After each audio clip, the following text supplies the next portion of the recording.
Don't give up, I still believe. Said it before, some will deceive. Some don't know what they call truth. Some don't need what they call proof. Some say life is their perception. We already recognized the elected officials besides the mayor. Thank you. I'm sorry I missed that first part. If you were here last time, we're just going to go over a couple of the basic ways we're going to do this afternoon. I would like anyone who is here who is planning to run for office to also be recognized. Is there anyone here today who is planning? Yes, can you stand up, sir? I'm Mike Kaysen. I'm running for county sheriff. And he's running on an Oath Keepers / constitutional platform.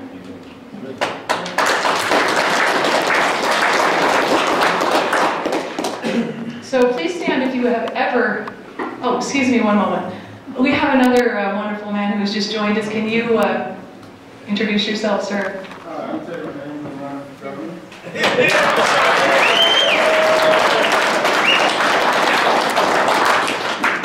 All right, so if you have ever taken an oath to defend the Constitution, please stand and remain standing. Well, test. I'm going to need some help with the mic. I think the battery's dead. So stay standing just for one moment. And if you're not standing, look around at the beauty of this room. All of these people have taken an oath to defend the Constitution of the United States and of the state of Wyoming. Is that beautiful? Thank you. The goal for today is to offer accurate information taken directly from PlanCheyenne. There will be a few references to Plan Fort Collins as we do this.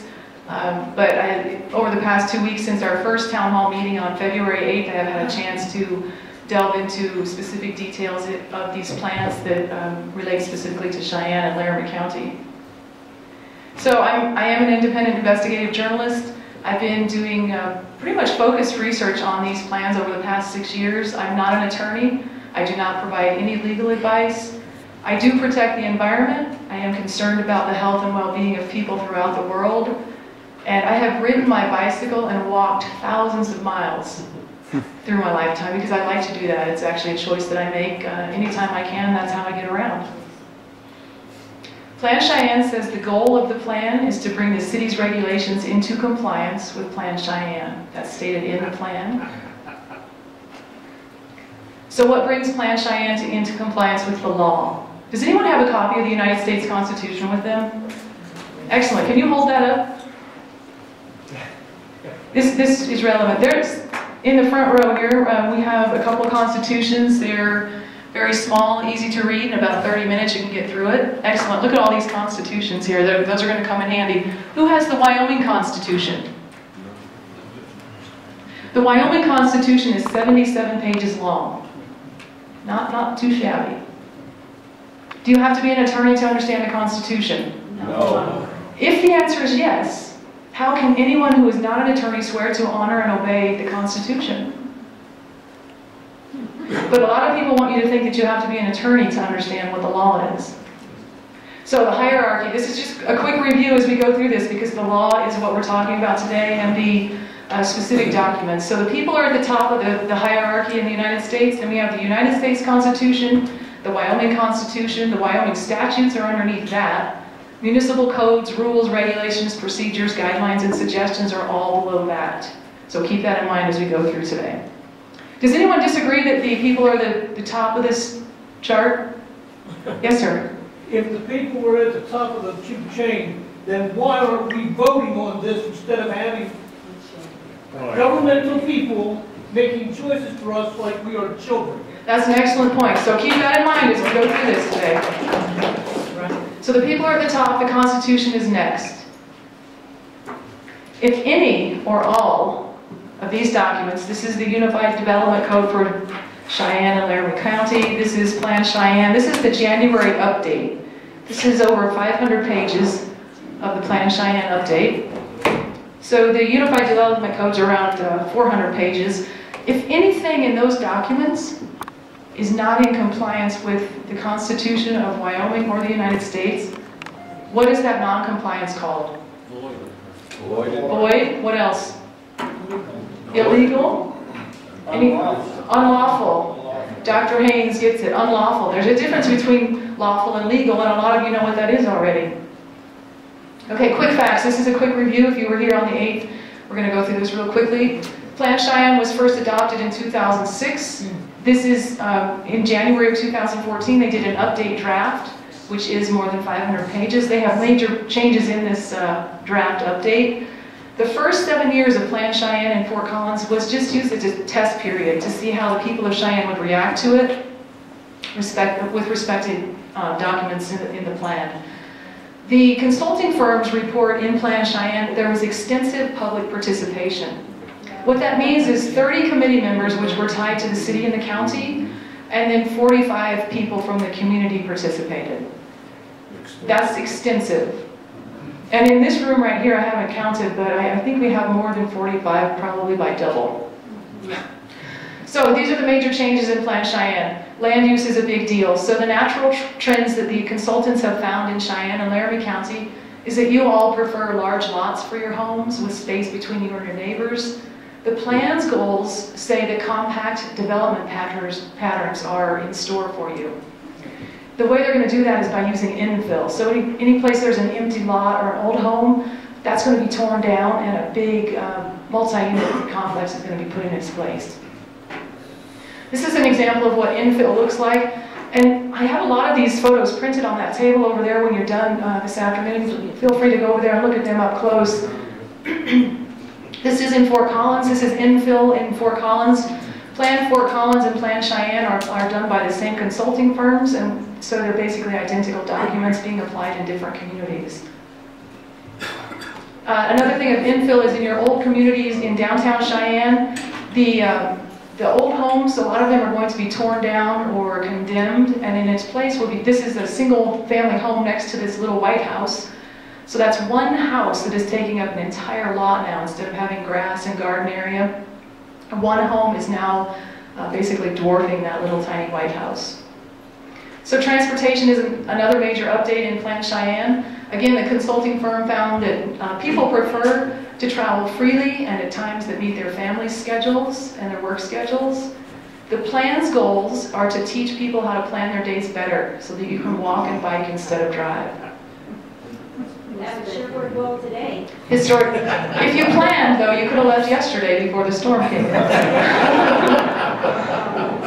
Historic preservation is another key major update in Plan Cheyenne for this year. And again, the consulting firm found that natural trends of people in Cheyenne and Laramie County is that you like to own things, that you like to control what you own. The plan's goals is to control the property values in downtown Cheyenne and to use historic districts to raise the cost of living in those established neighborhoods. This is in Fort Collins. This private business owner, this is along State Highway 287. This private business owner wants to sell this property, but the building is more than 50 years old, and Plan Fort Collins has historic preservation just like Plan Cheyenne.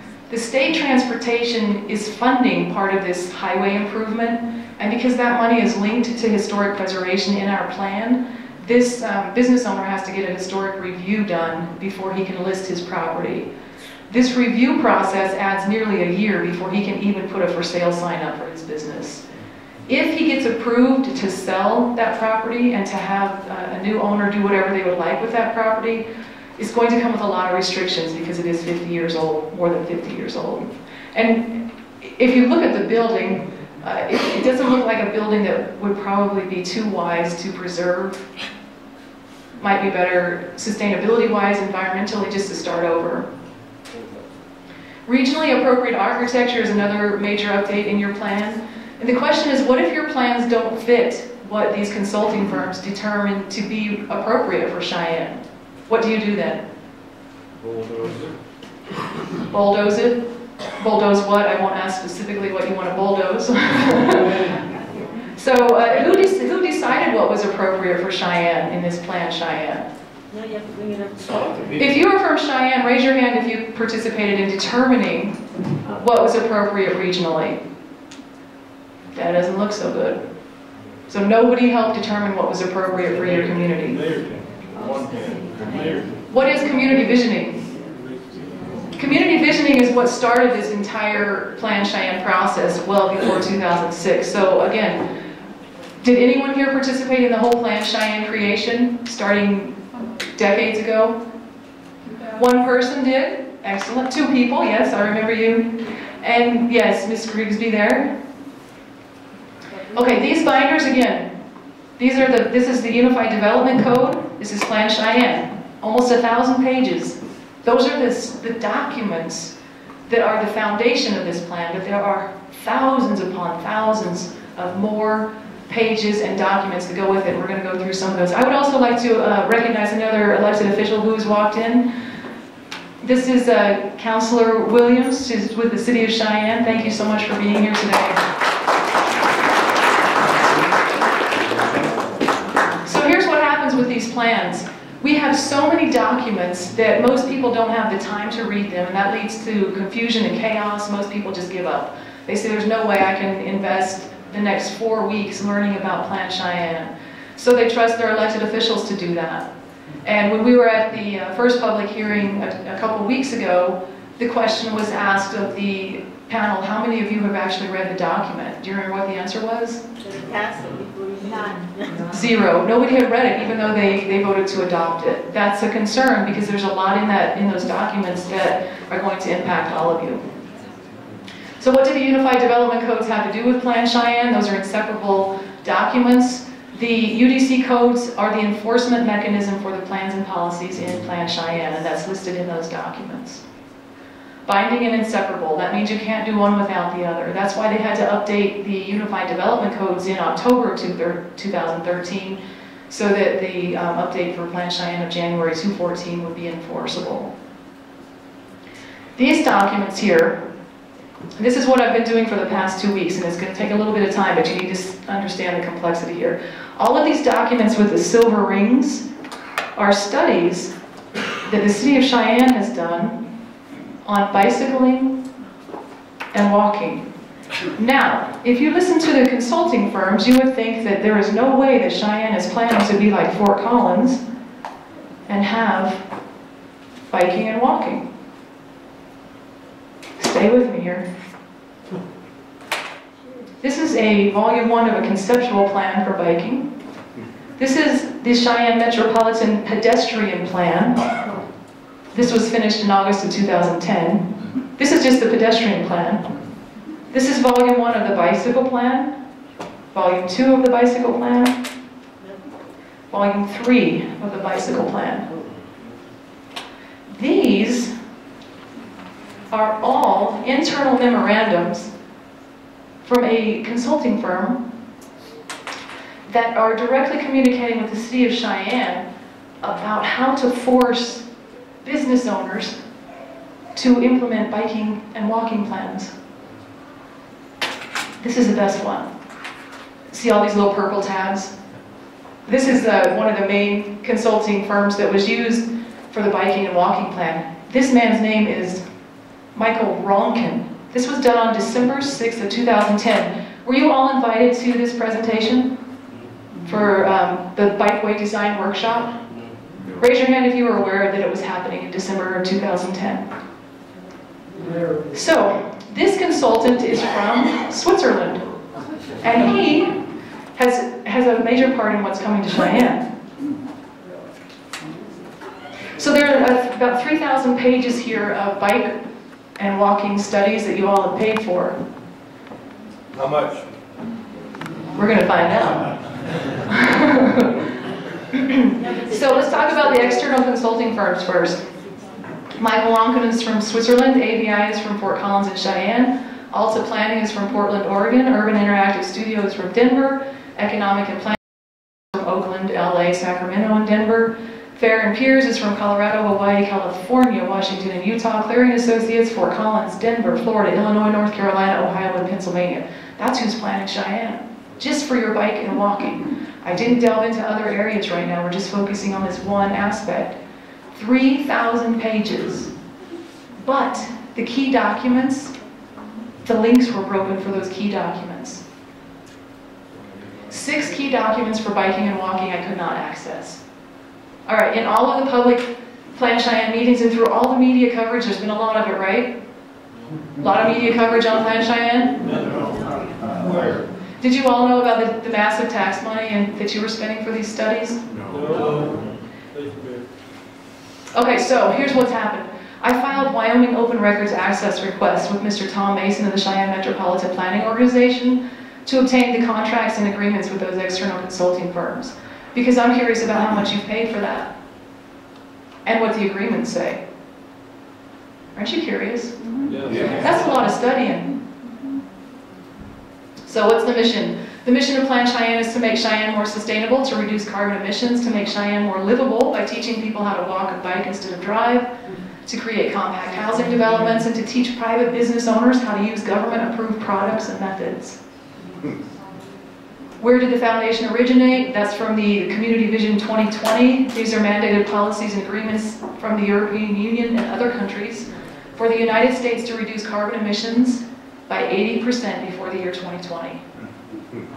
That means you're going to have to at least drive 80% less, heat your home at least 80% less, or figure out how to go off the grid completely, which is kind of a cool idea. And breathe 80% less. Breathe 80% less, yes, Dr. Haynes. See, you guys are so fortunate because you actually have a candidate for governor who understands what's happening here.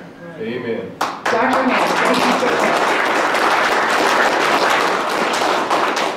So how is this PlanCheyenne mission accomplished? They use the Unified Development Codes as the enforcement mechanism. They're living documents, which means they're automatically implemented. Once they're voted by your elected officials, they're automatically implemented by your city and county staff and employees. That's one way that they bypass the elected officials. The plan says Cheyenne's unique Western heritage will be preserved. Why are you laughing? We're in a building right now that is the Western heritage design, right? When you look outside, you think of Old West? No. This is the Laramie County Design Library that is supposed to be Western heritage. Of course, you all saw that when we came in. This is Fort Collins Museum. Looks a lot like the library. Let's go over terminology, because one of the things that these documents do is to use terminology that's very confusing. A lot of people don't know what the words mean. So complete streets, and just in the past 2 weeks I've been to, I don't know, 6 or 7 meetings in Cheyenne, and almost every agenda has the term complete streets on it. Complete streets means that walkers, bikers, and vehicle drivers have equivalent parts of the road. Even if there's not a demand for it, you still build the road for that. This is in South Cheyenne. PlanCheyenne mandates complete streets regardless of the impact to the people who live there. This is a nice home in South Cheyenne, and a roundabout was designed to go right about where that red arrow is, about 2 feet from his window. So the roundabout was more important in this man's home that he had lived in for a very long time. Complete streets in action, what does it look like? You remove driving lanes to add bike lanes. You make the driving lanes more narrow to add wider sidewalks. Roundabouts with truck traffic, you cannot drive a truck through a roundabout. In most roundabouts now it's prohibited.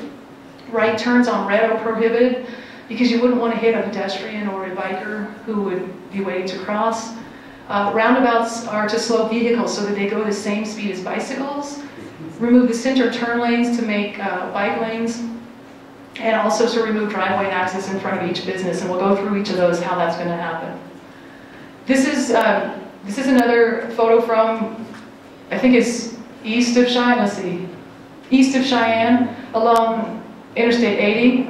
It's called a traffic calming roundabout. Now you can see this photo, there's not another sign of life anywhere. There's not a residential area, not a lot of traffic. So step one for these roundabouts is to restrict industry and commerce. No trucks allowed here. Step two, you have to figure out why there's a roundabout miles from civilization. It's because it's in the plan. The transportation models for the year 2040 are based on land use restrictions that are in force now. Let that sink in for a moment. Transportation models from the year 2040 are based on land use restrictions that are in place now. Why roundabouts? The main purpose in these documents here is to say that you can slow the cars down to the speed of bicycles, and that helps bicycle riders feel safer at intersections. Remember, I ride my bike as much as I can. I don't have anything against bike riders. But it's the concept and the mindset of Plan Cheyenne and Plan Fort Collins that is the problem. Transportation. Roundabout on your bicycle? Excuse me? Do you feel safer in a roundabout on your bicycle? That is an excellent question. I will not go on my bicycle in a roundabout because it is very dangerous for walkers and for bikers. Right. So what happens is they have to change the design, and that's already in the plans right here. They have to change the design so that they have alternate routes for bikes to go on. So they build additional ways for bikes to get around the roundabout. More money. So transportation, the Cheyenne studies conclude this. The problem with Cheyenne's commercial areas is that there are roads that go along them that are designed for vehicles. And you're welcome to look through any of these documents, look for the purple tabs, and you'll be able to see the proof with your own eyes. So what does that mean, mindset-wise, for commercial business, for commercial areas? The problem that these consulting firms have decided Cheyenne has is that you have roads that go to your businesses. Every driveway that leads into a business is called what, based on these consulting firms? Potential conflict. Every driveway that goes into a business.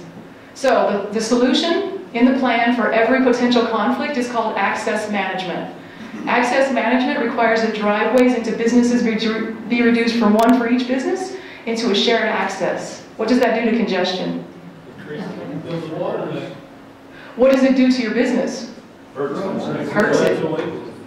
So, speaking of potential conflict, this next photo will be coming soon to Cheyenne. It's in your plan.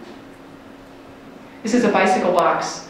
Vehicles wait back here by the red arrow. Bicycles are allowed to cut to the front of the line. No right turns on red are allowed anymore because that would put at risk. You would have to drive into the oncoming traffic to go around the bicycles to turn right on a red. What does that do to congestion? Increases it. It creates it. This is how the plan creates congestion. Access management, remember what that is. Reducing access to your business. Livability, we'll go over that in a moment. Compact, high-density design. Even though you all want wide open spaces, the plan says you need to be high-density, compact, and complete streets. Livability, as defined in Plan Cheyenne, is the compact design, infill, walking and biking instead of driving your own personal car, using mass public transit instead of your private vehicle. How do you define livability? Space. Freedom. Space, freedom, less government, Private property rights. private property rights. None of that happens to be mentioned in these thousands of pages, by the way. Just the opposite. All right, South Cheyenne. Who's familiar with Orchard Valley? Raise your hand. I got a wonderful tour this week. Thank you for the tour, by the way, of South Cheyenne, because I wanted to focus on that specifically for this meeting. I fell in love with Orchard Valley. And I thought, what a cool place to raise a family. They still have dirt roads. It's a really clean, well-kept neighborhood. And I noticed there was only one home for sale on the outskirts of Orchard Valley. Everything else was lived in and well-maintained. So I noticed in the middle of this nice old neighborhood, there's this brand new sidewalk that twists and curves around. And I wondered, why have we added concrete in the middle of this beautiful neighborhood? The plan says so. The plan, it's in the plan. It doesn't necessarily mean that anybody wanted a sidewalk in Orchard Valley, but it's in the plan. All right, livability and action. I'm going to take a moment to get a drink, and then we'll talk about art space.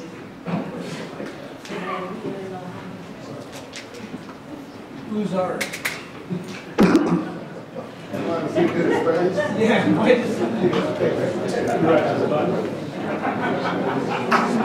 So art. All right, so somebody's asking who Art is, and Art is the only person in Cheyenne and Laramie County who's going to have space as we go through the plan. And I'll say this real quick, I am so honored to be here. I've gotten to know some of you over the past month. It's been a beautiful experience. I've had a tour in Cheyenne. I also gave a tour in Fort Collins that proved to be quite entertaining, so it's wonderful to be here with all of you. Okay, art space.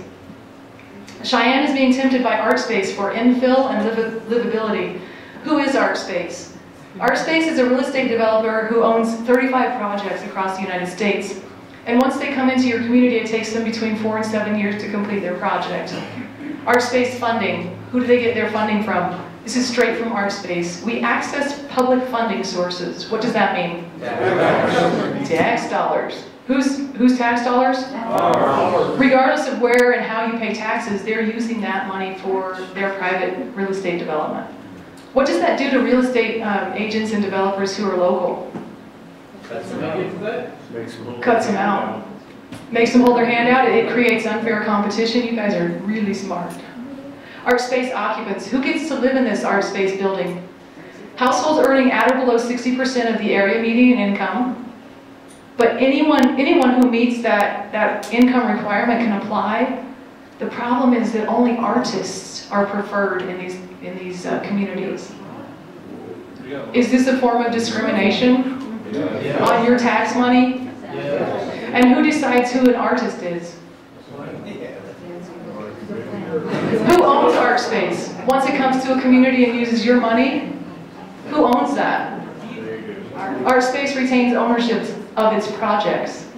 So taxpayer money is used to fund a real estate project that is owned by a private business. How does that sit with you? Not good. All right, ArtSpace in Loveland. Loveland, Colorado actually is already in a contract with ArtSpace, and this is what's happened.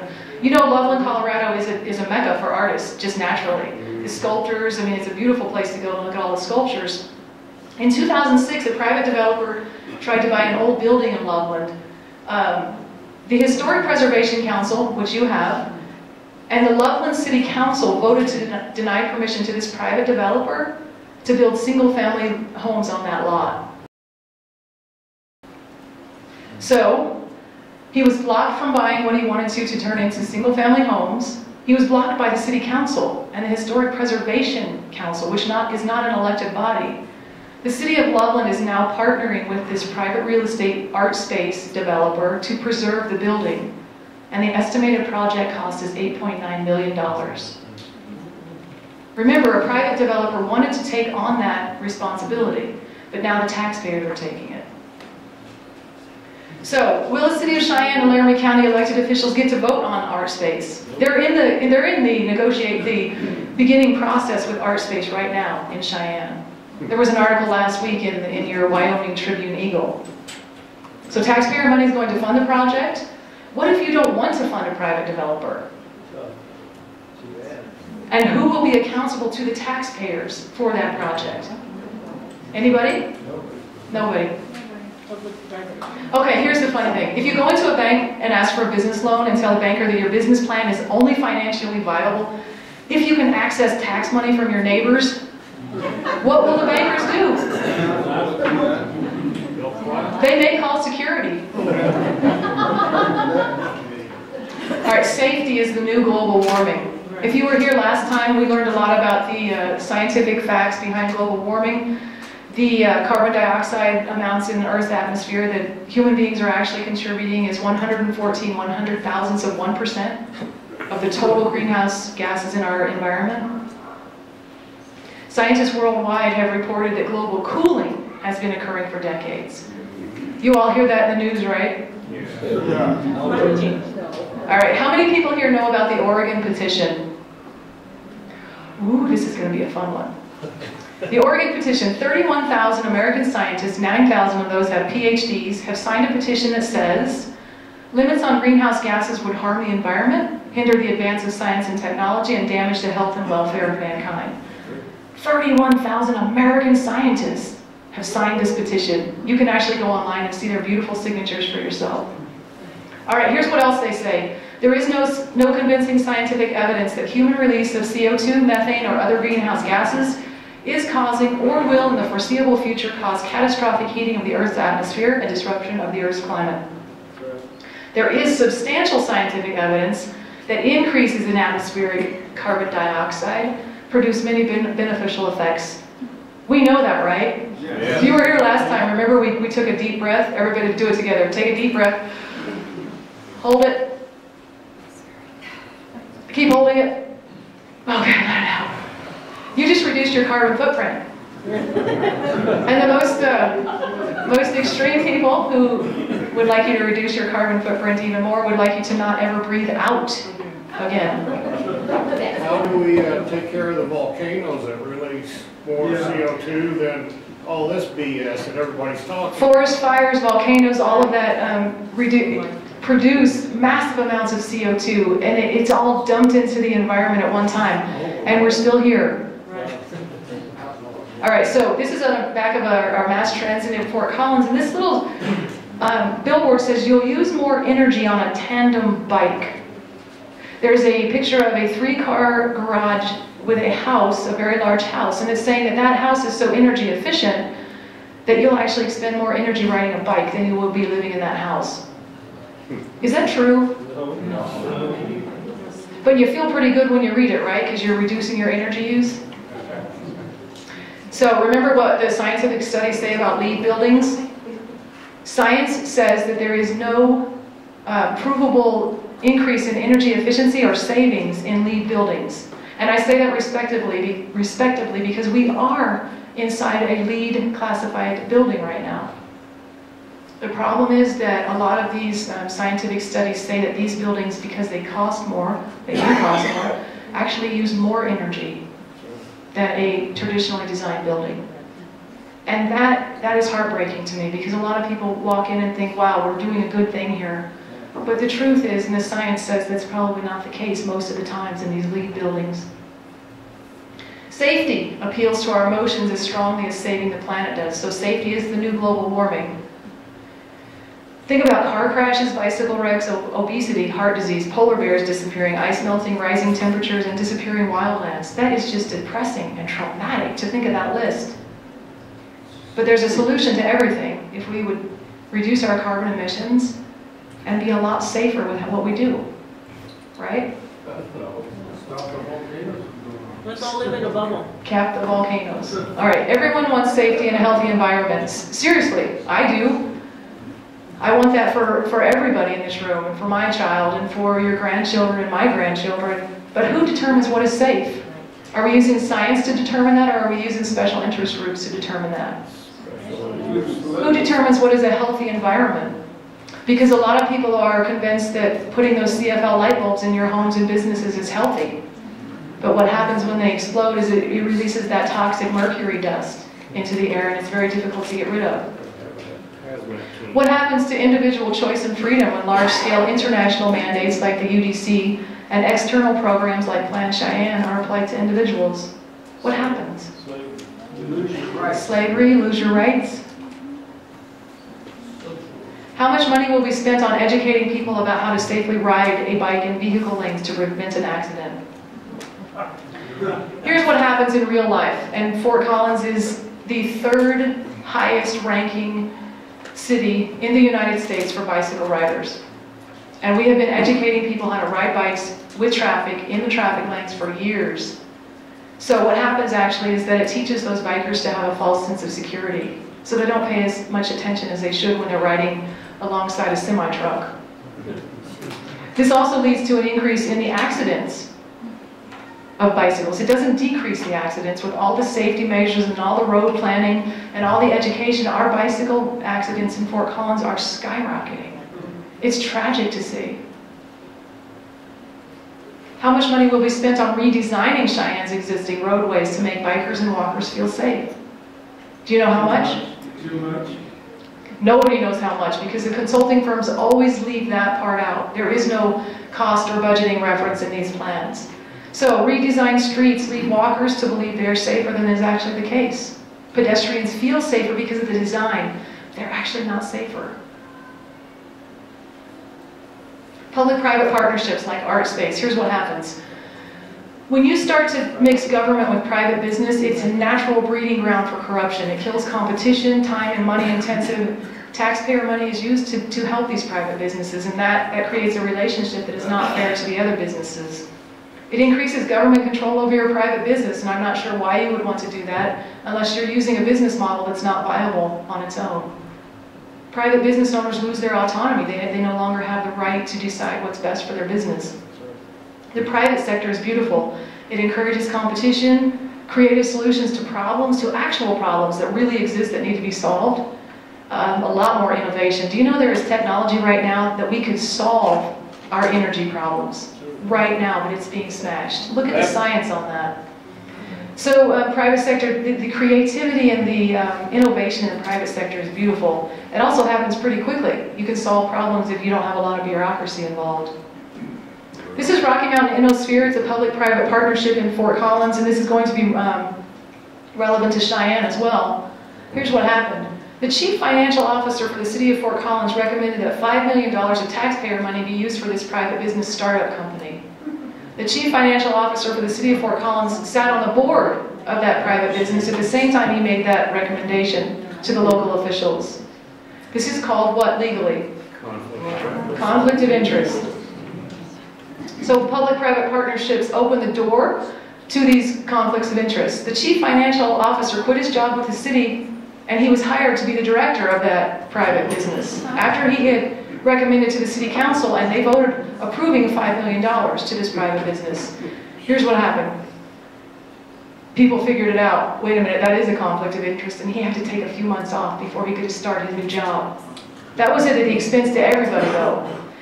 It gets worse. The city manager for the city of Fort Collins forgot to sign that contract on those millions of dollars of taxpayer money to that private business. This is an example of what happens when things like art space come to your town. The question that begs is asking is, if you had an artist community here that was viable, do you think it would already exist? Yes. Yes. And it does. It does. Beautiful. It does because the natural market is supplying that need, right? You don't have to create a whole business and subsidize it with taxpayer money because what you want is already here. What the community wants is already here. So Art Space in Loveland and Art Space in Cheyenne are public-private partnerships, just like this RMI in Fort Collins. Those projects are using taxpayer money for unsustainable business models. And there is no elected official oversight of the use of that taxpayer money. How does your money flow through PlanCheyenne? Do you know where your money goes? No. Is it in the budget right now? Is there money right now in your city and county budget for PlanCheyenne? No. Yes. No, yes. The Metropolitan Planning Organization applies for grants and funding programs at the state and federal level. The Metropolitan Planning Organization for Cheyenne, MPO, is basically the bank for these programs, PlanCheyenne programs. The grant money that they apply for is your local taxpayer money that has been moved up to the state and federal level. It's coming back down. So it goes all the way up, comes all the way back down. That money goes to the MPO to implement the plan. So here's what you do. Start watching your agendas at the city council and the commissioners' meetings. There's part of your agenda called the consent agenda. That always happens at the beginning of the agenda, and it's items on your agenda that are supposed to be not controversial or automatically approved and adopted by your city council, commissioners, and mayor. They don't pull it off to discuss it. There's no public input. So what happens with the money through these programs is all of that money goes onto the consent agenda because it's already in the plan. Why would you want to talk about it, right? Start watching your agendas and look at the consent portion specifically. Go to your council meetings, commissioners meeting, and as a public person in the public, you can pull that agenda item off and require a discussion on it. Yes, ma'am.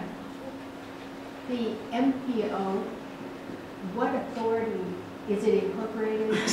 That's a great question. Say that. And if you have questions, write them down if you won't remember them, because we will do questions at the end.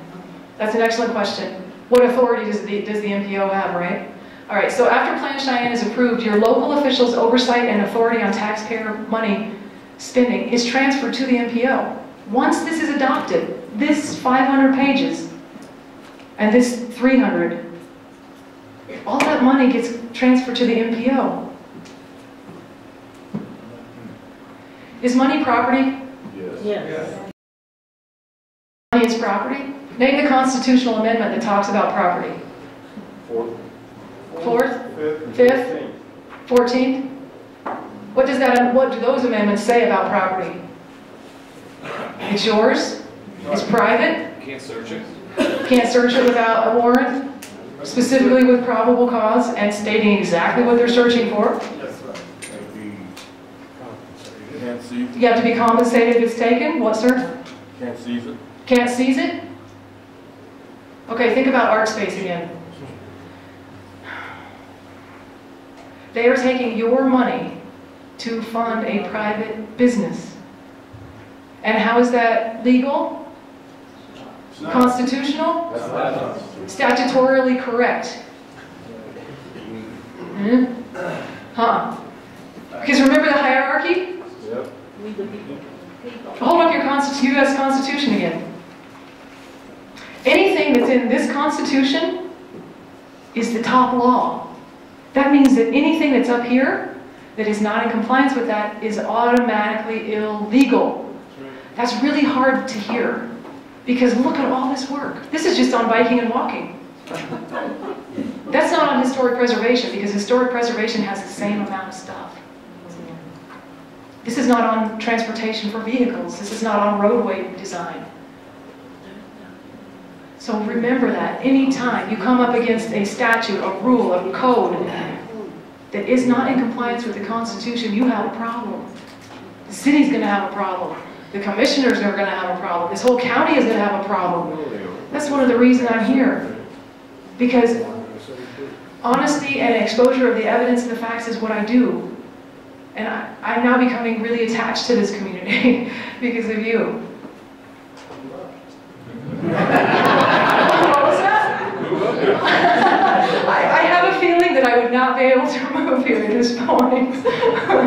Okay, what's new in Cheyenne since the town hall meeting 2 weeks ago? Just 2 weeks ago we were here. There's a lot new. Over the past 2 weeks there have been a lot of meetings about PlanCheyenne. Those meetings have had federal, state, and local employees, elected officials, consultants, and hundreds of people attending for the approval of PlanCheyenne. That's what the agendas say. Before they even vote on this, it says, this is for the approval of PlanCheyenne. Can you comprehend that mindset? What pressure does that put on the council, the commissioners, and the boards and commissions? We're here to approve this. We're not here to discuss it. We're not here to learn the facts about it. We're here to approve it. Patterns have emerged. These are the good parts.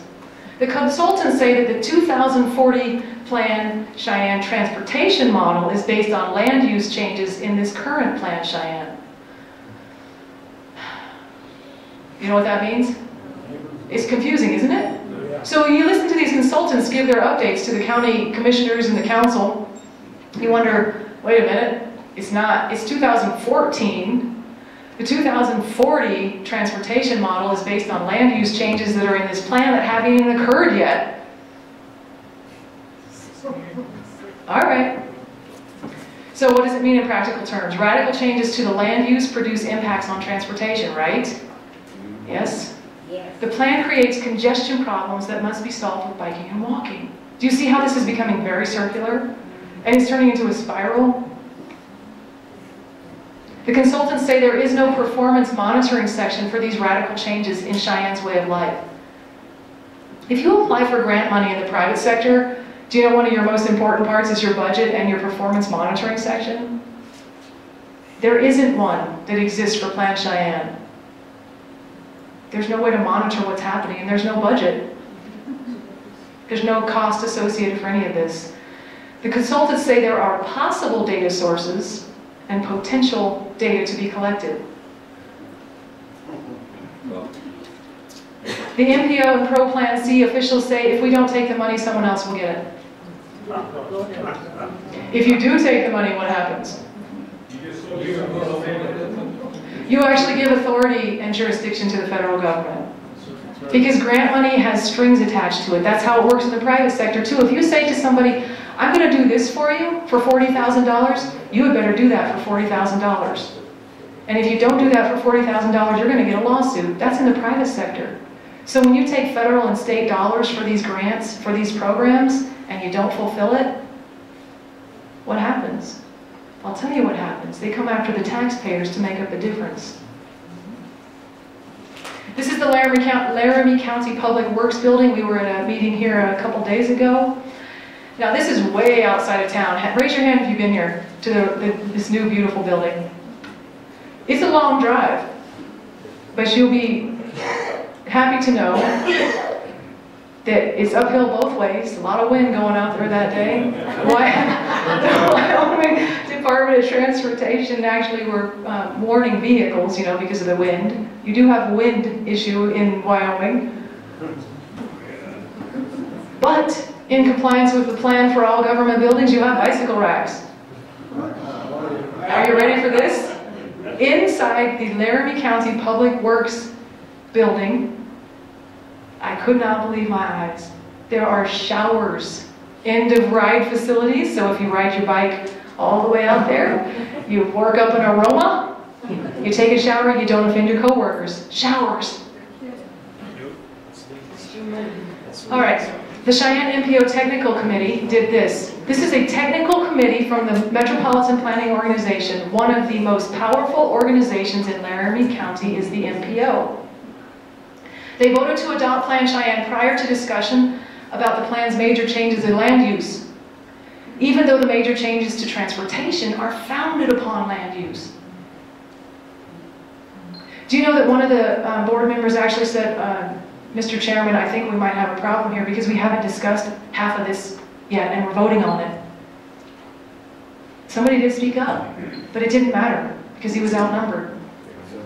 The other interesting thing about the MPO Technical Committee is there is no elected official on this committee.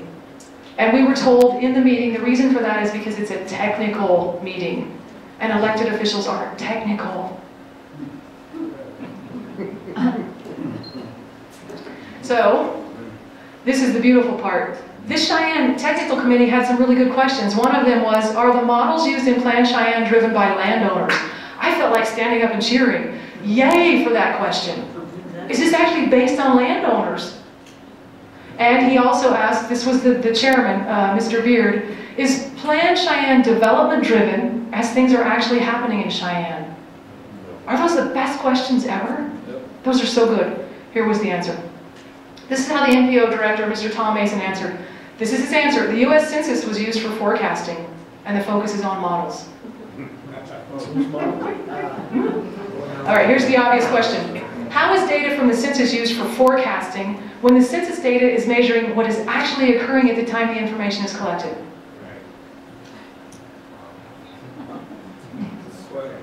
Here's a plain English answer. Plan Cheyenne wholly ignores real-time and real-world data that is specific to Cheyenne's developers and the community's desires. We have it on record in multiple meetings over the past 2 weeks. They are not paying attention to the community. They're basing their data and their modeling on things that don't exist. And there is no budget attached to any of it. Here's what else the MPO director said, and this gives me chills. From this point forward, landowners would have to amend the plan before they go to zoning. Landowners would have to amend this plan before they go to zoning. You get a chance to vote for it? How do you do that? How do you amend the plan? Yeah. Who's voting on it? I'm going to ignore that comment, just for the record. Yes, so can you imagine as a landowner having to amend the Plan Cheyenne, before you go to zoning for your business or your home? You have to pass it to find out what's in it. Right, because they haven't read it yet. Remember, they voted without reading it or even knowing what the major updates were. Here's something else the consultants say. The only reason that the 2040 roadway project is not realistic is because Cheyenne does not have $505 million to implement it. They say that's the only reason it's not realistic. But what about the whole aspect that is modeled on 2040 on land use plans that are in place now? Somebody seems to think there's money out there somewhere. The consultants say this Plan Cheyenne update has been streamlined. We heard that in every meeting for the last 2 weeks. Streamlined. Here's what streamlined means. It means that specific actions and how they're going to implement this have been removed. Streamlined. So that if you want to go and read it and figure out what's actually going to happen, it's going to be very difficult for you to do that. The federal agent who was at the MPO Technical Committee said that MAP 21 funding has performance-based requirements attached to the money. Plan Cheyenne does not have performance-based measurements available, and it's at least 18 months away before they get it. The $114 million that is earmarked for Cheyenne's transportation project as related to Plan Cheyenne has been identified as future funding. It doesn't exist right now. Here's what's happening to MAP 21 funds. MAP 21 funds expired this year. They're trying, Congress is trying really hard right now to figure out how to make up that money, the difference in the money that's going to expire. So the $114 million might not even be available, but it doesn't matter because you don't even have performance measurements in place. It's going to be a year and a half before you even get those. Pro-Plan C officials say Plan Cheyenne is just a guide. It's simply a guide. Don't worry about it. Just look the other way. Go about your business. If Plan Cheyenne is just a guide, why are the mayor, city council, and county commissioners voting on it? They don't know what they're reading. If it's just a guide, you know, like you get a little guide with your toaster, that's a guide. It kind of tells you how to use your toaster. It's not a law. It just tells you what, you know, to do. The consultants say they tried really hard to get public participation in Plan Cheyenne, and only one person showed up when they held a public meeting on Plan Cheyenne. This is a public hearing at 3:30 in the afternoon, and we had 140 people who showed up. Somehow there's a communication problem between the city county officials who are pushing Plan Cheyenne and the people. Because look around this room. A lot of people knew about this meeting, and you all didn't have the power of the media behind you or government websites, but somehow you knew about it. In spite of hundreds of comments from people against the plan, boards and commissions are recommending adoption anyway. This is called transforming local governments. Community-led decision-making is being morphed into federal jurisdiction and international mandates. It's all right in here, right in front of you. Remember, your number one consultant was from Switzerland.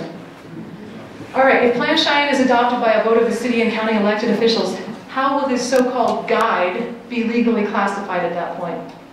The guide becomes local. It's codes, ordinances, it's local law. It's enforceable by what? Remember, what enforces Plan Cheyenne? UDC. What are the top issues that bother people most about Plan Cheyenne? And again, this is one of the benefits of my life, and that's talking to you and getting to know you. Individual choice versus force is a big thing, especially in Wyoming, come on. Local control versus federal control is also huge. Remember how many people swore an oath to the Constitution? That means something to you. I have had the honor of looking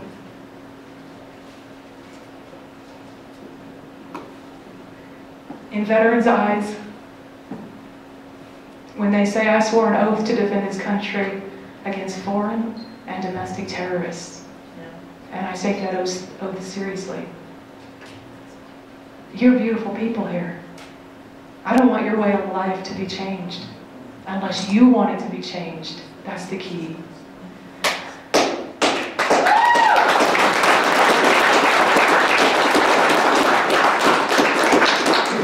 Another big concern for a lot of you is the lack of information from the city and county about the details of the plan.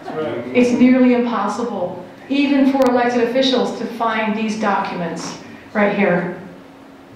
It's nearly impossible to get the links to work. You have to know how to do it. That should not be the case when a plan this big is coming your way. And the final largest issue is that there's no budget for this plan. There's no cost estimate for implementing thousands of pages of plans. No guess. There's no guess. So these are just things I wonder about. Stand up if you have asked your elected officials to spend tax money on adding bicycle lanes to these existing roads in Cheyenne. Stand up if you've done that. Oh boy. Stand up if you'd like your tax money spent on repairing the existing roads in Cheyenne for vehicles. Oh, look at that. I think that's called a majority. We could call it a consensus. There you go. I hate that word. All right, another question. How many people in Cheyenne are demanding bike lanes and bike racks and showers in their workplaces? How many people in South Cheyenne want to walk to downtown? If you had a path to do it on, I mean. No. Come on. After you're educated, it'll work, right? Right. South County with Pine Bluff walking up here. Pine Bluffs? Yeah, sure. You have to plan ahead, sir. Just plan. Yes.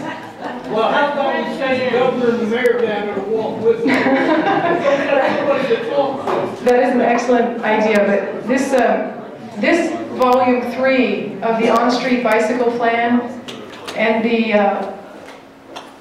pedestrian plan will actually help you learn how to plan appropriately from Pine Bluffs. Feel free to come up and read. Thank you, I'll stay on my end. All right, so I wonder why. Why is there so much time and money being spent on bicycles and walking studies in Cheyenne, Wyoming? Why? Look outside. And you know, even in the summer, it's difficult sometimes to walk standing straight up in Cheyenne. Hold your questions. What have we learned from other communities that have implemented this plan already? And remember, it's the same as Fort Collins. Even though the consulting firms will say, oh no, Ms. Lynne is mistaken. This is not the same as Fort Collins plan. It's the same plan. So we've done it. We've done it already. What's happening? We get bike riders, we have our newspapers full every day of bicycles and pedestrians who have been creamed by cars. But we've already taught them how to do it, so why isn't it working? Too much fluoride in the water. Too much fluoride in the water. That's Whole other issue. Fluoride could be an issue. So what we've learned in Fort Collins is that children, adults are getting hit by cars all the time. It's tragic. So the education doesn't work. Taking out driving lanes for walking and biking doesn't work. Why are we doing it? Legal marijuana. Don't even go into marijuana issue. Come on, let's stay focused here. All right, so here are possible solutions. Now remember, these are solutions that I have heard from some of you, that I have seen in other communities that have these same plans, but your solutions are going to be unique to Cheyenne. Because Cheyenne is so different from Boulder and Fort Collins and New York and Philadelphia. So here are some ideas. Return the authority to your city and county planning departments and keep everything local. That warms my heart. You have good people here. How about if you let your city and county departments do what they're there for, instead of taking it to all these different countries and states? City council can vote no. They can recommend that PlanCheyenne be placed on the ballot. They can do that on their own. It's up to them. They are your local elected officials. All right, think about this. Every time you have a constitutional or civil rights violation against you personally, because you've been injured by something in PlanCheyenne, what is your legal recourse for that? Sue the UN. Sue the UN. I'd love to see a lawsuit against the United Nations. That'd be fabulous. So let's be more specific here. If you have a business and you are trying to add an entryway, a driveway into your business and you can't, even though it would increase safety and access to your business, you can't because it's not in the plan, what can you do as a business owner? You can give up. A lot of people in Fort Collins have given up and they have left downtown because there's no parking, nobody can get to the stores anymore. You have an injury, you suffered an injury that's direct and provable. You can sue them. Who has time and money to sue all the time for every violation in this? So they're going to hope you give up and you just go away. So think about the statutes that you have for Wyoming. They're below the Constitution. Everything in the Constitution has authority and supremacy over your statutes. So find an attorney. Ask an attorney about what's illegal and not in these plans. One of the things that I've experienced because of what I do is people are trying to sue me now because I'm acting like an attorney and giving legal advice. I'm not doing that. I'm saying get your own attorney and dig into it for yourself, because you know what? Everybody in this room has the intelligence to figure out what's constitutional, unconstitutional, legal, and illegal. You already have that in you. But we don't have the bucks. All right, here's more solutions. Your county and city attorneys have the authority and the responsibility to halt PlanCheyenne based on the unconstitutionality of it. They have that responsibility. Do you know why? County and city attorneys are responsible for protecting the government, not you, the government. So if they know this is unconstitutional and they let it go forward without saying, hold the phone here, this is illegal, then they have a problem. So this plan invites hundreds of individual lawsuits against the city and county because of severability. Unified Development Code says that everything in here is a separate issue. So if you have 5 issues in here that are violating your constitutional or civil rights, you have to sue 5 separate times. You can't sue based on the entire document. Severability means each item has to be sued individually. That's a lot of lawsuits. If an elected official swears under oath to honor and obey the United States Constitution, and then he or she knowingly and intentionally violates that oath, it is called what? Treason. Perjury. Beautiful. Perjury is a crime. It's treason by reason by way of sedition. Treason. You go against the Constitution, you undermine the grand law of the land. Anytime you undermine that after you've taken the oath, that is sedition, which is a form of treason, which is culpable under the Title 18 U.S. statutes. In fact, specifically, Statute 2381. Okay, now I'm going to say this one more time.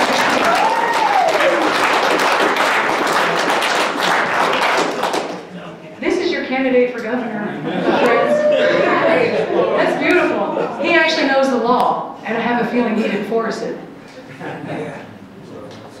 We'd probably help you. This is the important part. If you have something to write with, please do. Monday, just a couple days from now, the city governing body gets to hear this resolution being introduced to them. It's at 6 p.m. On Tuesday, March 4th, the County Board of Commissioners, are you ready for this? They get to hear the introduction and they get to vote on it at the same time. They have no time to consider this resolution. That happens at 3:30. Tuesday, March 4th at 6, as soon as you get out of the commissioners, you're going to go to the city council again. The committee of the whole of your city council is going to hear the explanation of what this PlanCheyenne update is. On Monday, March 10th, this is the big one, your city council is going to vote on PlanCheyenne at 6 p.m. These meetings will all have opportunity for public comment. It will not be like the meetings over the past 2 weeks where most of them we were just listening to what was being said. So if you have things that concern you the most, start making notes so that you can coherently express your concerns to your elected officials. If you want to stay updated and involved, who's doing that with the email list and contact information? Betty in the back, in the purple sweater. If you want to get updates about what's happening in the next 2 weeks, there's going to be a lot. It's unbelievable what has happened in the past 2 weeks. So leave your contact information with Betty. And I'd like just to point out Betty there for a moment. Betty, we've known each other for years, even though we just met a couple weeks ago. She actually moved from Colorado to Wyoming to escape Agenda 21 plans, Plan Cheyenne and Plan Fort Collins and Plan Glenwood and Plan Vale. She moved here to get away from it. We love you, sis. So, I want to specifically thank the South Cheyenne Community Development Association for making this meeting possible. They put it together really quickly, and it's a wonderful opportunity for everyone. Thank you to the people of Cheyenne for showing me authentic Western hospitality. I truly am invested in your community in my heart. You're beautiful people, thank you. And I'm sorry, where's Laura? Do we have time for questions? I'm not sure of the time. Yes. This is a good part. Raise your hand if you have a question. Yes, sir. Let's go back to property, when you were talking property. And this is as I understand it, so you might be able to clarify for me. By your statement, it is a way of understanding we are going to live in socialism. We're going to live in communism. How many people in this auditorium have ever been to an East Bloc country? Raise your hand if you've ever been to an East Bloc country. There's a few of them. Special Yes, forces. yes. If you've been there because of your service to this country, raise your hand. Is that where you want to live? You want to live under the law of somebody telling you what you can't, how much you eat, how much electricity you use, how much of anything that you can have? But let me tell you, if y'all gonna take this, I leave it. I leave it to a state because I don't want to live in socialism. And here's the interesting thing. you mentioned people watching what you eat and telling you what you can and cannot eat, and I appreciate the passion, sir. In this document here, this pedestrian plan, guess what it says? You know, if you're a little bit overweight or you enjoy eating, you don't like exercising so much, this plan is going to tell your local officials how to encourage you to eat less and walk more. It's offensive to me because it's a violation of who you are as an individual. But they present this as if it's going to save humanity. It's actually doing the opposite. Because it's stripping us of who we are as individuals, and that the individual energy that we have in this room is the most powerful and beautiful thing there is. Question? Yes, sir. We talked about this at the county commissioners meeting. For those that you have heard, you asked the question why. I can tell you why. You said it right up there. Underwriting grants. We have self-imposed government agencies. We already have one. We have one downtown. It's called the DDA. They get, and we have a mayor, we have a council person here. I don't know what their budget is, but I know it's close to $1 million, about $800,000 plus. They write grants among themselves and they share it among themselves. Find out who's ahead of these grants and what they're writing them for, and we better cut it off at the head. Yeah. Because I'll tell you what, we get nothing done downtown. I own a business downtown. So for the last 20 years, they've been getting close to $1 million a year. Where are improvements downtown? They don't exist. They take this money and they utilize it among themselves and they hide behind these nonprofit association groups. That's where they're at. The interesting thing, remember I was talking about how these types of things breed corruption. And when you start to follow the money trail, it gets a little bit disturbing because then you start realizing who's really involved in all of this. One of the issues is the Downtown Development Authority is in a partnership with the city. And so we already have an inherent conflict of interest. And unfortunately, you'll be able to see what happens as art space moves more closer to becoming a reality here, who's actually going to benefit most from that. Other questions? Yes, ma'am. Someone earlier asked, where does the authority come from? From the NPO. Well, that's a good question. Where does the NPO get its authority? Who knows? From the city. From the city? Are they? Who is Mr. Tom Mason accountable to? He's the director of the NPO. He has all this money that he asks for and receives. He's not an elected official. He can't be removed. Self-imposed. It's a position that's been created to be pretty secure, to be pretty Protected. Yes, Mayor, you can answer that. May I will try to answer it, okay? The NPO, metropolitan organizations across the United States, and again, I'm going to try to stay away from the federal government, okay? NPO plans are created for planning for metropolitan areas. History will show us that the NPOs were approved in Wyoming by the state government, but please keep in mind dollars come from the federal government to the state government, trickles down just like our tax dollars go the opposite way. So the state of Wyoming did approve the NPO. There's 2 NPOs in the state of Wyoming, one in Casper, one in Cheyenne.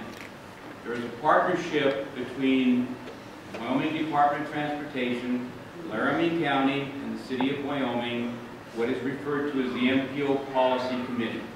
And that is kind of, if I may, the oversight entity that works with the NPO. Those are the 3 partners, and much of the information that was shared this afternoon does address much of the work that the NPO policy does, mostly with transportation, if I may. And so that location, or that quasi-agency, if I may, works and monitors some of the grants and some of the requirements, and looking at PlanCheyenne as well, because they're all partners in that. So, again, there's a dotted line from an organizational structure, if I may, of all those 3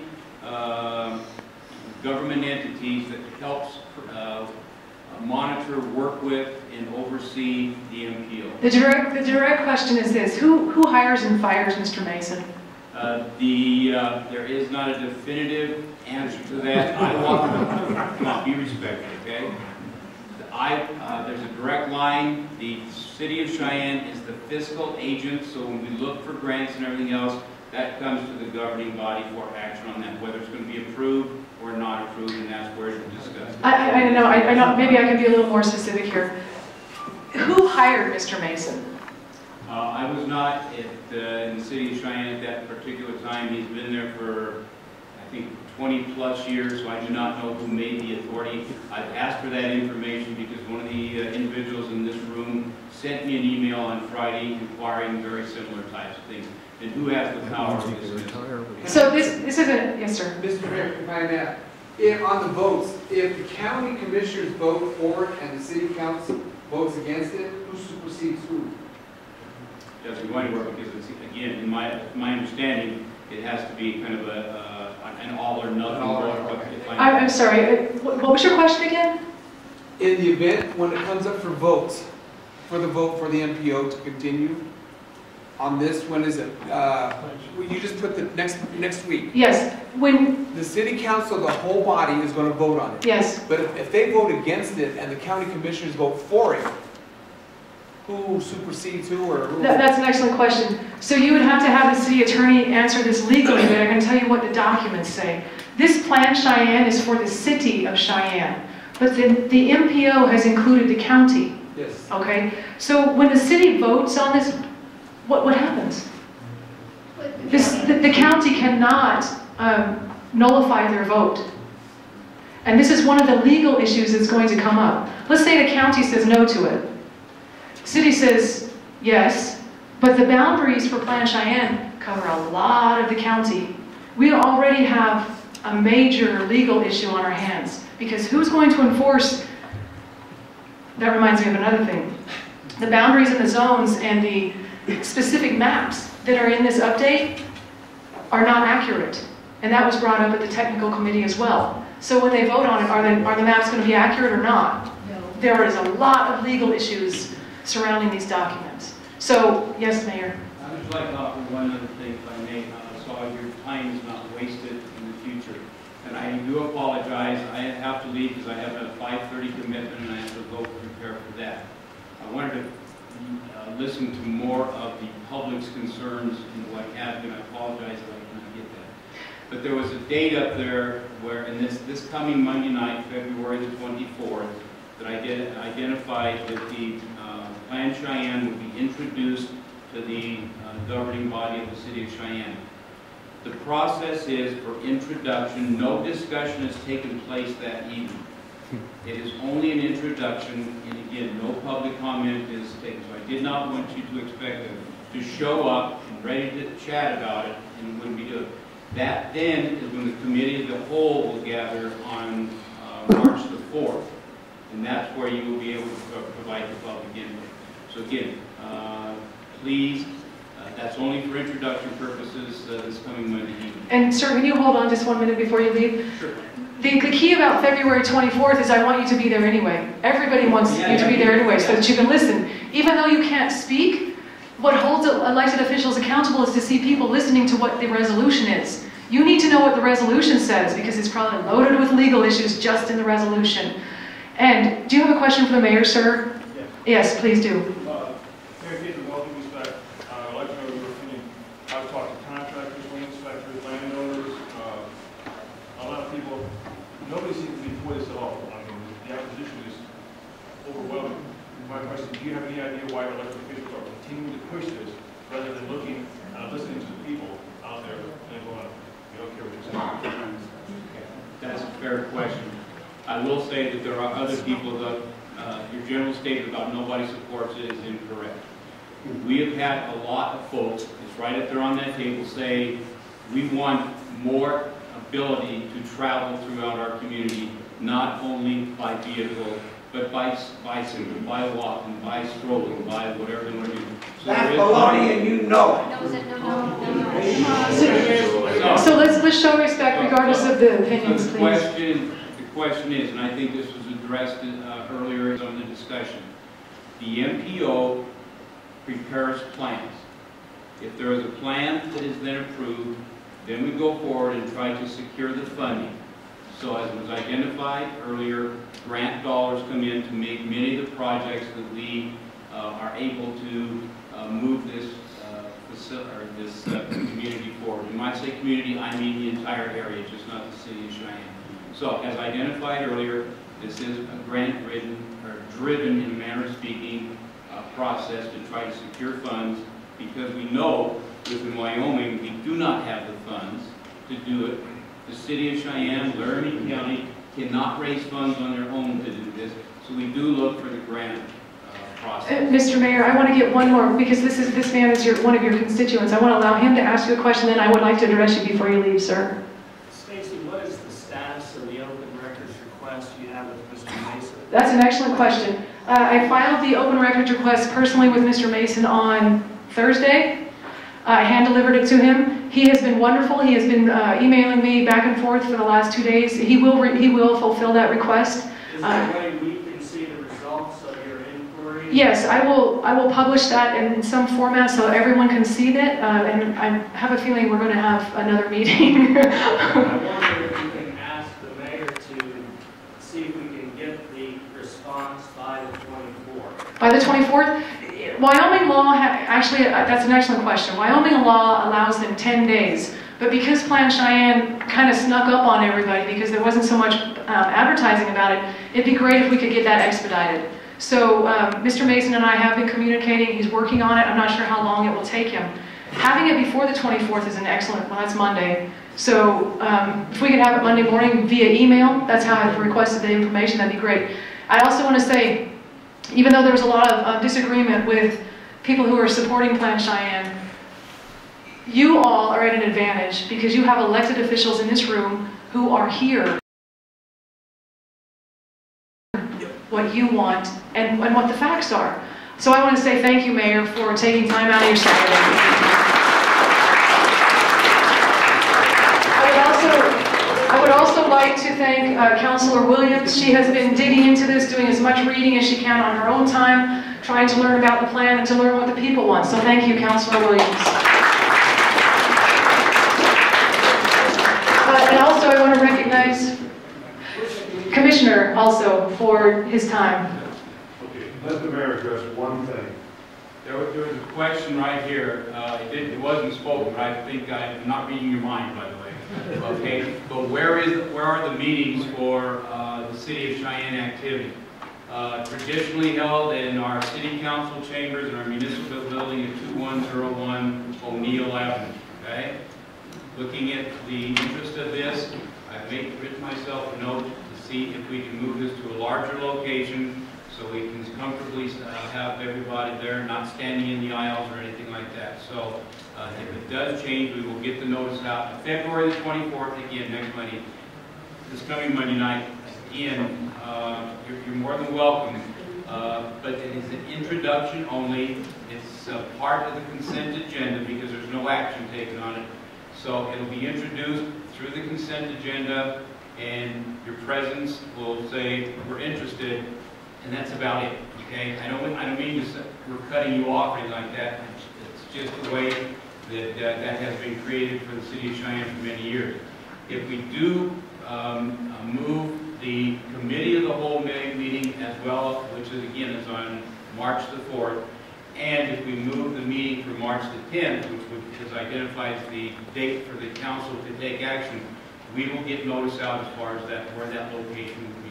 And I'm going to respond to something you said, Mayor, and I want to give you an opportunity to hear that, so if you need to rebut it, I'm just going to be honest about what you said, about how you have a lot of people contacting you about adding bike lanes and walking. So I want you to hear that if you'd like to, so that if you want to rebut, you have an opportunity.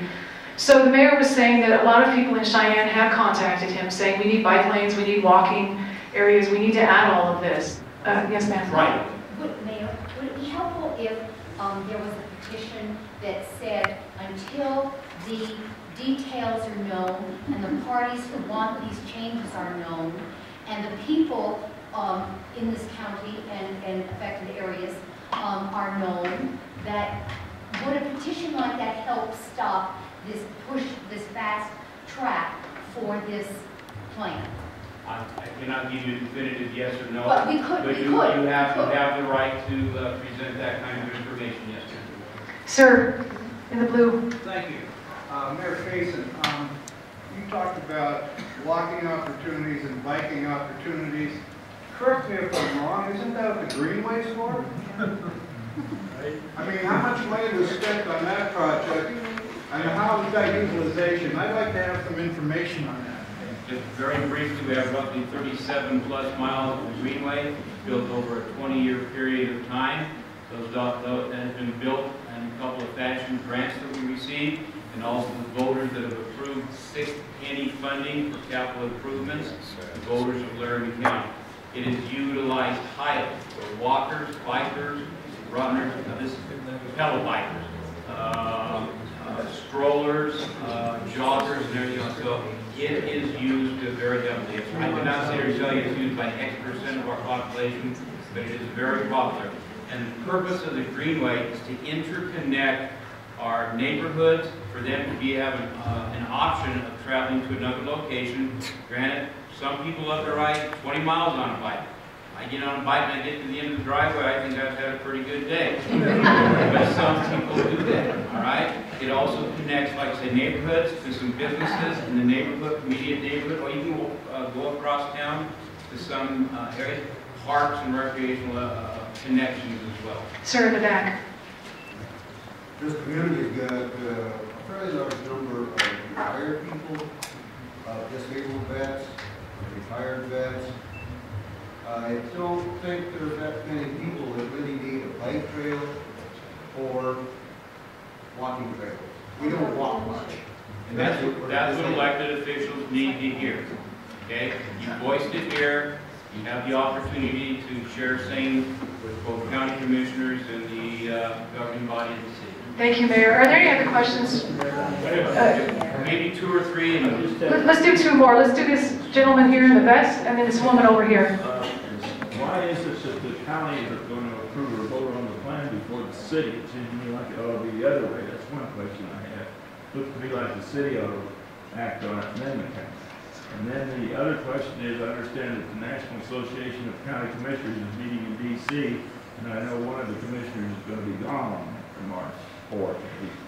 So, are those dates going to be changed, or are they locked in time? No, so those dates, as they are right now, they are because we've given legal, again, the state statute requires us to give the public legal notice as far as doing those dates. With respect to the county activity, I really cannot respond on that. Please keep in mind the date, again, of March the 10th, when the governing body of the city of Cheyenne will act on it. It can be approved, it can be rejected, or it could be possibly postponed. Ma'am, over here, that's our last question for the mayor. Thank you. Bike paths and walking paths are great for recreation. What happens if you have to go to work, bring 4 or 5 bags of groceries home to your house? How is that going to work out? They haven't figured that part of the thing out. Besides the weather, they haven't talked about that. In the plan, they talk about a square mile, separate, like a small community, and they're going to have their own parks, they're going to have their own stores. What's going to happen with our larger stores that bring lower prices? These small stores are going to have higher prices just because they have less commodities, less that they can buy, and so forth. And how is that going to intertwine with the present community? They're so vague. I think that's what happened with the roundabout that was being proposed on Fox Farm Road. It was cloaked in the interpretation. You know, with the vagueness of it, you can interpret it any way today. 6 weeks from now, it can be interpreted some other way, and it all flies because it's not specific. But getting to work, getting to school, getting your groceries home. Would you like the mayor to address that? Yes, I would. It's different from recreation and taking a stroll. I don't have an answer. I don't know.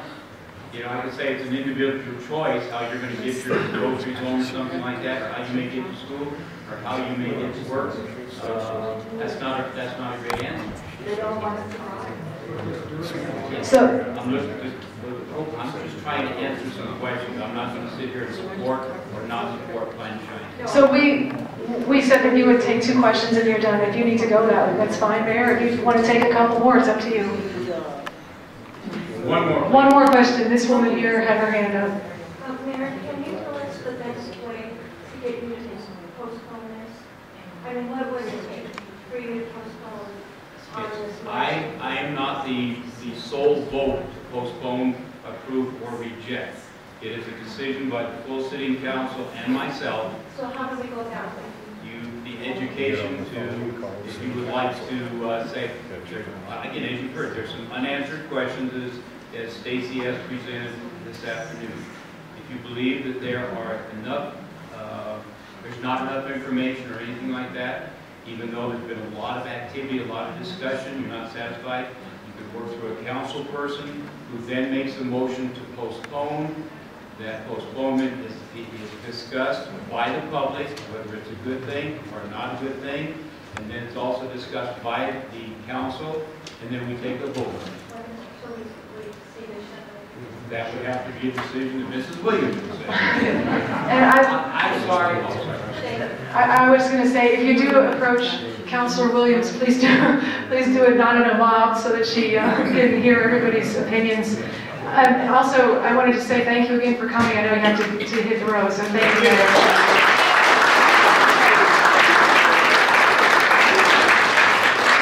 What I'd like to suggest is that if you have any questions, I have an email address.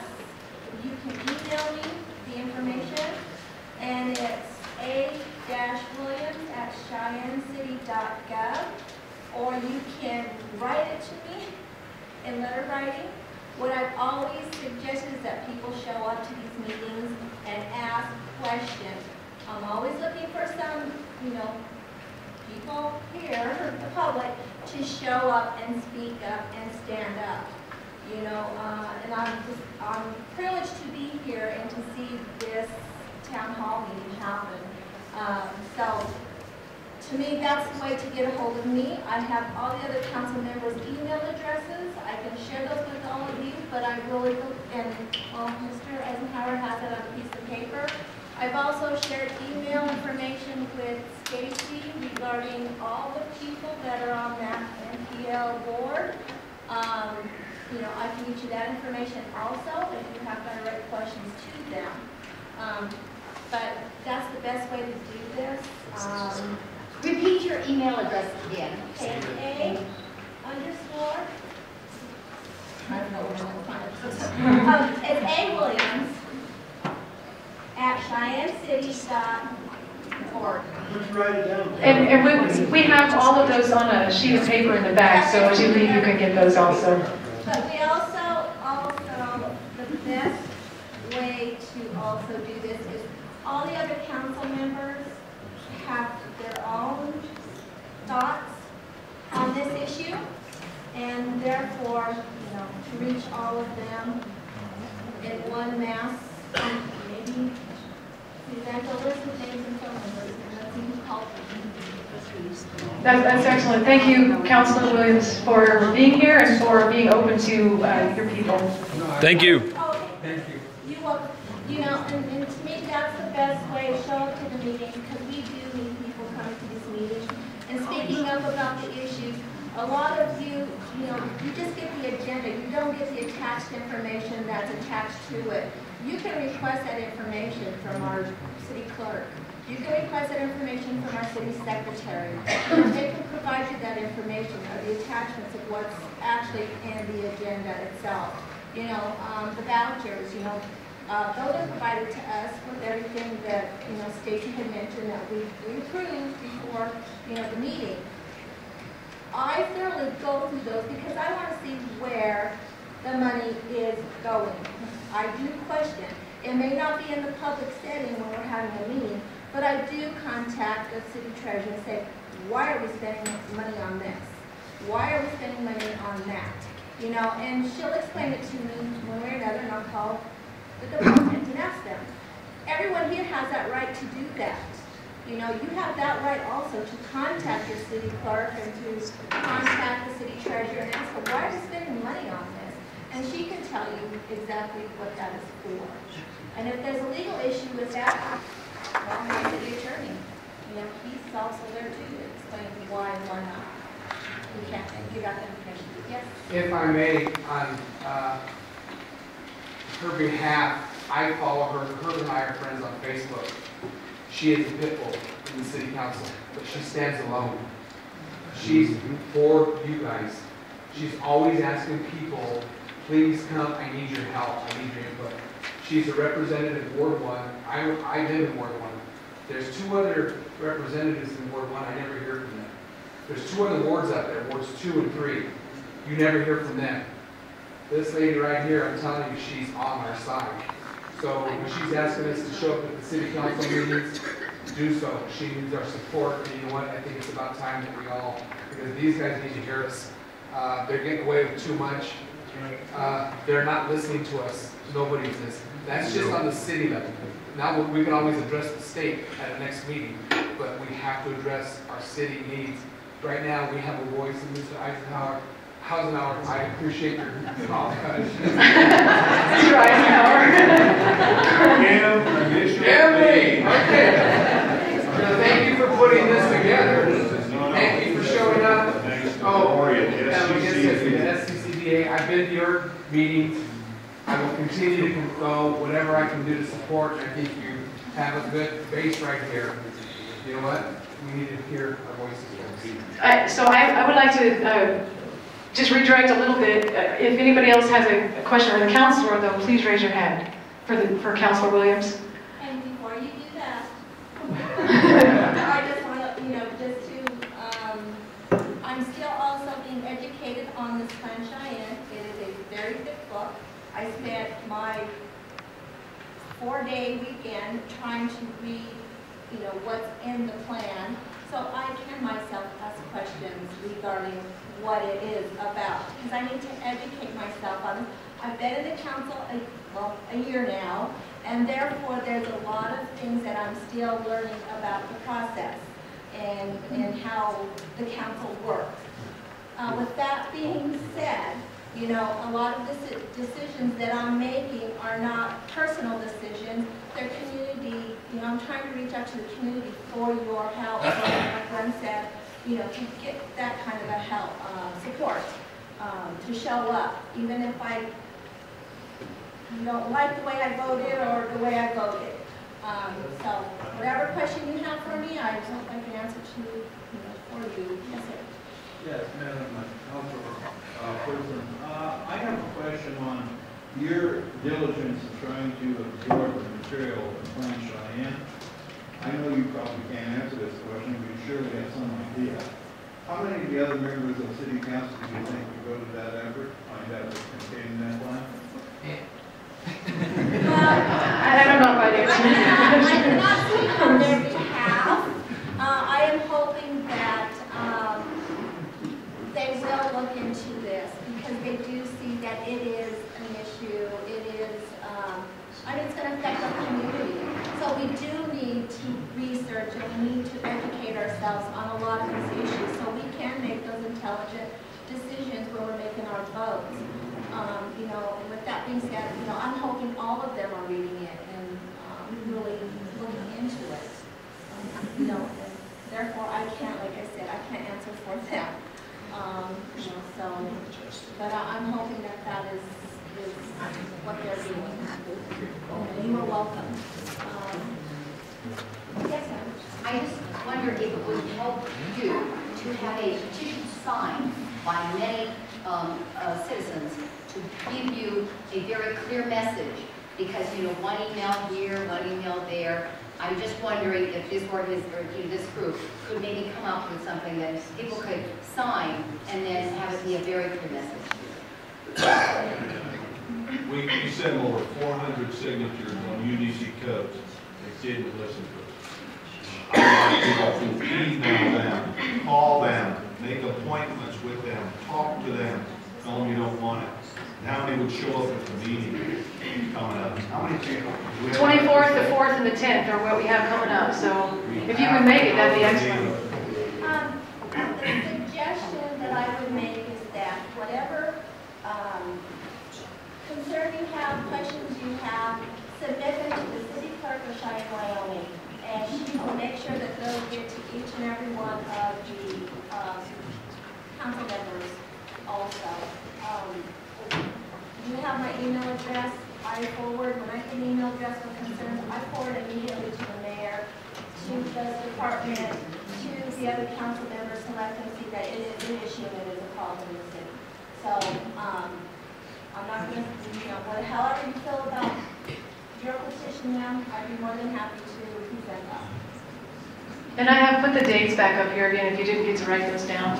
I would like to address one critical issue, and that is the fact that the mayor cannot even answer who Mr. Tom Mason answers to. He is the Metropolitan Planning Organization Director, and he's basically operating without any oversight. He is the one handling all of the money, the funds, and the plans for PlanCheyenne. That's a lot of responsibility for one city and county employee to have.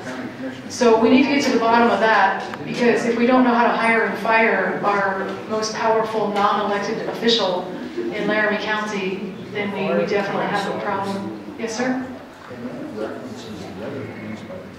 So we're going to just do a couple more questions, and I'm going to wrap up my part. So this man, right, if we can, oh, I'm sorry, Counselor. Okay, Stacy, there's documentation that the MPO was appointed by the governor back in 2006.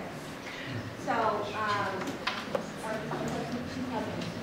but there is the governor, right. The governor appointed the MPO. The interesting thing about having a governor appoint a local official is it's part of the Wyoming Joint Powers Act, and we don't have this in Colorado, so it's something I'm learning about. But the Wyoming Joint Powers Act gives authority to people who aren't elected officials, who are appointed. The tricky thing is that if you have a problem locally with that official who's been appointed, how do you get him removed? Well, you have to go through the governor, so that is a pretty cumbersome process. Sir? Bring him up. I expressed my opinion a year ago when the city adopted the UDC code. Sean Allen, Jim Brown, Mark Rennie, and I believe one or two other individuals that sit on our dais in the chambers. They voted for it, even though there were many of us that expressed our opinion to vote no because it was bad for the community. Anyway, they thought better than us, and I went online and I read quite a bit, and I had a hard time understanding some of it, but can you possibly expound just a short statement or two on the brownfield aspects that are involved in the so-called codes? That's an excellent question. Here's what the brownfield, he's asking about brownfields. The Metropolitan Planning Committee, that's the technical committee, asked that question of Mr. Mason. The biggest concern from Mr. Frank Cole, do you all know Mr. Cole? Oh, yeah. He owns the land around the mall, I'm learning. His question was, why isn't stormwater addressed in this entire document? Stormwater has to do with brownfields. So we're missing an entire segment of planning, community planning. It's not in the codes and it's not in the plan. But so it's online. The question is why? Why are we passing a document that is leaving out one of the main infrastructure requirements of the community? I'm looking into that right now, so I appreciate the question. I don't have the answer yet, but I'm going to get one. It's a major concern. How can you pass a major community plan that's looking all the way out until 2040 without talking about stormwater? Excellent question. Yes, ma'am. My son has written several articles on the Brownfield project. If you go to Wyoming Policy Institute and look them up, he's got 4 articles there. They're short, but they're to the point and they're easy to understand, and it might answer a lot of questions. Very nice, thank you. Could you repeat that again? Yes, it's the Wyoming Policy Institute, and Lars Lohm is his name, and he's done, right now he'd be here, but he's in Africa. serving our country. So he has written very much of it, a lot of research on it. He's been to all the brownfield meetings that were held all around the state and everything. So if you want a real concise and understanding, that's where to go for it. Thank you. And I still am going to find the answer to why stormwater is not addressed in here. It's a key legal issue. Yes, ma'am.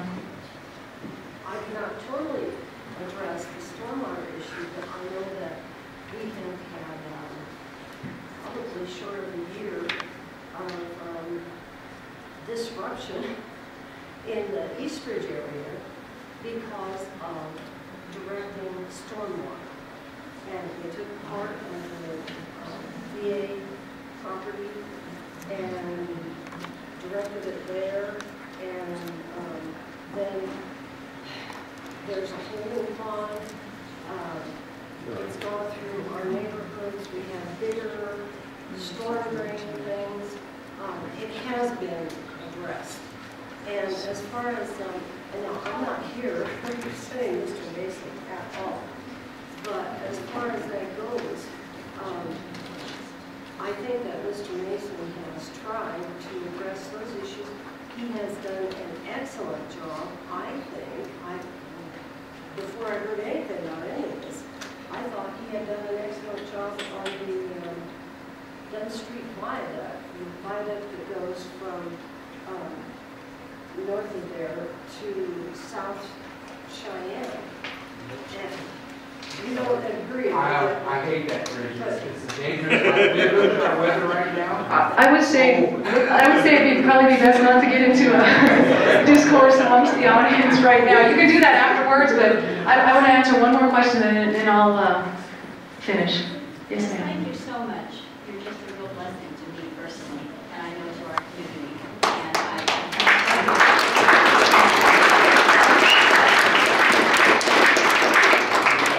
And that you have requested that has not been forthcoming. Will that give us the names and the agencies, etc., that are for this project, so that we know how all of this is connected? And also, my second question, you mentioned a federal agent.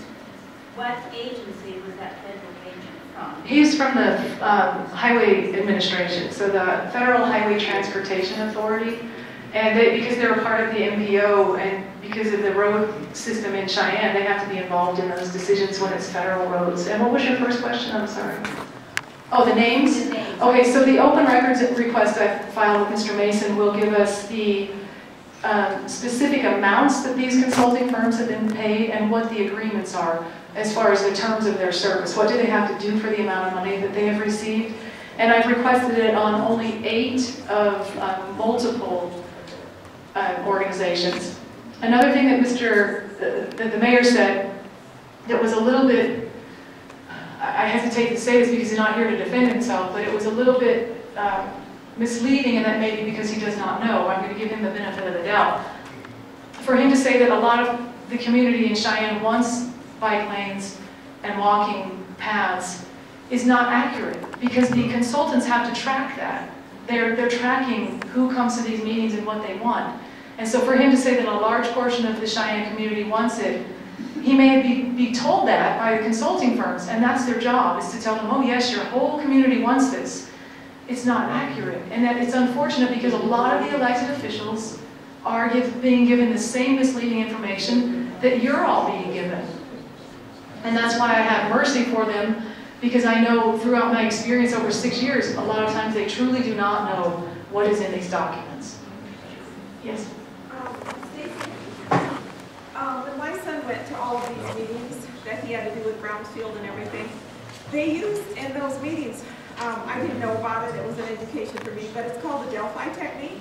Are you familiar with that? Yes, we talked about that at our first town hall on February 8th, where it's also called the consensus. It's part of the Delphi technique is using consensus, and I'll give you a quick example. So this half of the room they've all decided they want to go to choose a restaurant. Where do you want to go to eat dinner? Albany. I only heard Perkins, so we're all going to Perkins. It's not true, is it? No. Plus, half of you didn't even say where you wanted to go. Because you may be afraid of speaking in public, you may not know where you want to go yet, you may not even want to go. But all of those considerations are not included in these meetings that come to these conclusions. Called disinformation. It's disinformation, it's consensus building, and remember the term from 2 weeks ago? Who remembers what the consulting firms actually call that when they twist what you say into what they want to have as a result? I think those are some of the rules of PlanCheyenne. Yes, sir. I didn't get the answer from the mayor. I think that the city should act on this plan before the county does, but it's reversed on the meeting days. Right, and that's... What do you think about that? That's not accidental, because they want to go to the city at 6 p.m. and say, see, the commissioners passed it. It's the way they build their consensus. So the point, the word that consulting firms use to twist what you say into what they want is called synthesizing. It's synthesizing. Think about doing that with music, what that does. It blends everything. So it's synthesizing. Okay, last question right here. I have a question because I was at some of those 2006 meetings. And my question is, only those meetings and the people involved with that, is that what they're basing this whole thing on? Yes, ma'am. That was supposedly 45 people. I can show you my picture in one of those things. I found it online the other day. We didn't go in and understand what, that was not what we were told. No, that's right. They gear the questions just like I did. How many of you want to go to Perkins? Everybody does. Well, wait a minute. We were shown boards with pictures on it, and which one do you like? There you go. And we were to evaluate different ideas. And I know 3 of us that actually were there at these meetings. We didn't say we wanted to bike pass through the whole city and go to Cheyenne on a bike. It's synthesizing. So I'm going to end with that. Don't say anything that I was there, because I wasn't the one that was saying. What's your name, man? Thank you. Thank you again.